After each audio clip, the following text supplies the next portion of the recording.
Okay, so first I just want to address and clarify this comment that Sarah left in her comment section of one of her videos, saying, I was telling her I put God and my mom above her and that she was nothing to me while she was on a call with me mid suicide attempt.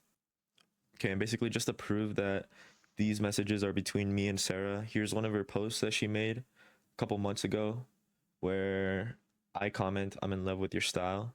I don't think this post is up anymore though, so I'll show you this. Here's me basically searching it up in the text messages. As you can see, it's right here.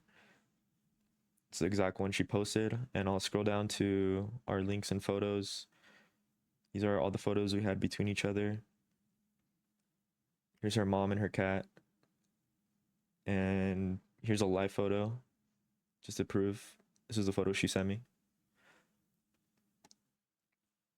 All right, guys, so this is the conversation that me and Sarah had right after I hung up on her because she was disrespecting me, my mom, and my religion. I sped it up a little bit. You could just slow it down if you want to read it all. But towards the end, I'll show you more proof again that it was her, and I'll clarify the important parts of this conversation.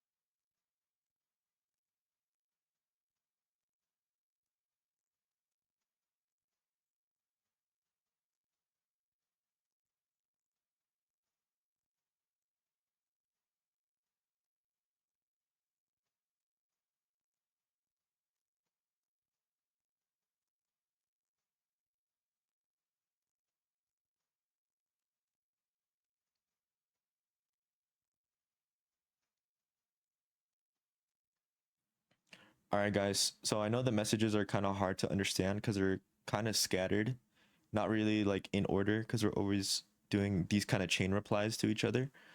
But this is where the first chain starts. I start with, nah, bruh, you put yourself under them by asking such an awful question. And the question I'm referring to is on call, she asked me how I would rank my top three priorities. And I said number one is God, number two is my mother, and she was number three at the time.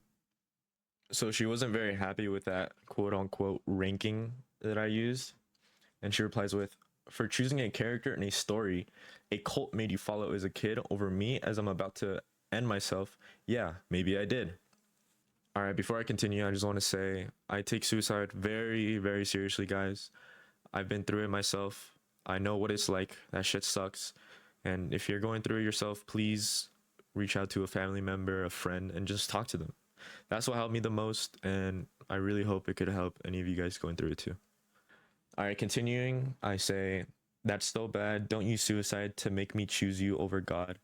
And she replies with, you think I tried to use suicide now? Lamau, you're unbelievable. All right, guys, around this time, it's been like 7-ish months since we've been together.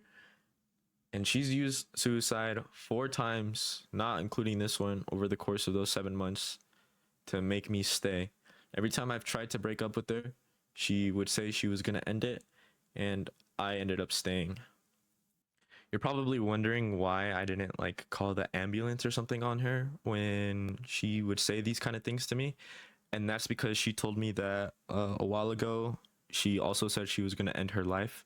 And then her dad called the ambulance and they took her to a mental hospital.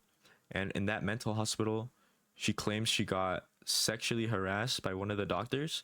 So, of course, I didn't want that to happen again. So, I would just reach out to other people, including her dad, to help me out when she would say she wanted to end her life. Here's one of the conversations I actually had with her father. This was right after I tried to break up with Sarah again, and she told me she was going to end it again. So I reached out to her father. Not sure if his name is public or not, but I won't say it for his own privacy. But I start by saying, yo, his name. I had to cut things off with Sarah, but she said she was going to end it again. Please just be there for her as a father, man. Don't treat her like a burden by sending her to the hospital. She wasn't lying about the bad things that go on in there. Please just be a father to her. You are her only family. Don't take it for granted. I still love Sarah very much, and I know you do too. So please, I beg you, just be there for her. This is what he said. We are always there for her. I don't know what story she invented about the hospital because she told her ex boyfriend that she was going to end her life. He called the fire department and they decided to force her to be hospitalized in that psychiatric ward, which is standard protocol. We were in Vietnam when this happened and we had nothing to say because she was more than 18 when it happened. Take care. I replied with, she told me you sent her there and that she was sexually harassed by one of the doctors there. And he replied with, not true. So of course I wasn't gonna fall for this again. She's just trying to make me feel bad for something she did. And just for her to throw around the term so lightly is very disrespectful, especially for the people who actually struggle with suicide and fail to seek help. Right here, I tell her that she needs to understand that that question she asked was disrespectful in the first place. And we talk over each other here, and that happens throughout the whole conversation if you actually read the whole thing. But I wanted to add, and then proceeded to talk about her divorces and how they didn't end up good. Nice one there. If I told my mom you said that. And the only reason I added that last part was because my mom didn't really like Sarah at the time, and this was not going to help with the relationship. And then she says, yeah, no. Do you maybe think about whose advice you take sometimes? It's not just because she's your mom that everything she says is right. Skull emoji. And I'll give some context on the advice my mom was giving me. So she basically just told me to take my time because around this time, Sarah was pressuring me to move to France or else the relationship was not going to work.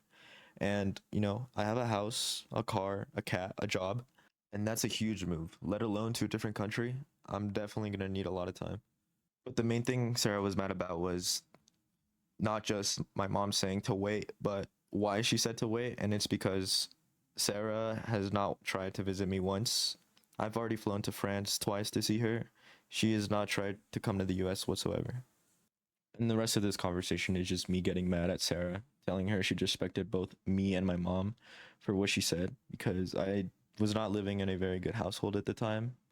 And my mom did the right move by, you know, leaving for me. And Sarah knew this because I explained it to her a long time ago. But she decided to use this against my mom and me and called it a failed marriage. I don't want her to get any hate from this, but you guys deserve to see what she's actually like, especially those who look up to her. So I encourage you to just channel that energy instead of sending her hate comments and use it positively on a creator who's just more deserving of it.